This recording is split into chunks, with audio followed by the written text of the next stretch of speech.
We're joined now by Professor Hilda Coffey, who specialises in gender politics at the University of Bath, and she was living in New Zealand at the time of Jacinda Ardern's election. Professor Coffey, thank you very much for joining us here on BBC News.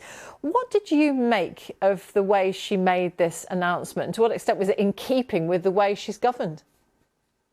Yeah, I think so. I think it really resembles the way that she's been leading the country and her leadership, like really highlighting that empathetic, kind, compassionate, how she says she's human, politicians are human. So really highlighting that human aspect of being a politician for policy making, etc., which was really characteristic, I think, of her leadership and the way that she ran the country. What impact do you think she's made on politics generally? I mean, outside New Zealand as well as within it? I think really exactly that leadership and the style of leadership that she had, it was very different in a time when we see populist parties across the world, and then her style of leadership was very different from that more populist style. Really, that compassion, that kindness.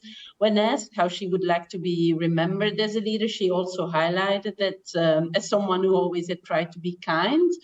And I think we saw that particularly also after the shooting in Christchurch and the terror events, the way that she handled that. Many commentators and female politicians themselves will often say that women are held to different levels of account. To what extent do you think that might have featured in her decision to step down now? Well, I think she did get a lot of critique and a lot of comments, and then particularly as we see many politicians and in particular women politicians receiving online. So I think that is tough. It's really a hard job. And of course, we can expect a lot from, and we should expect a lot from politicians.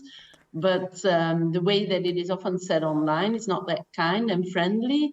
So that must be hard on top of, governing a country in times of a pandemic, of a terrorist attack, etc. Professor Hilda Coffey from the University of Bath, thank you for talking to us.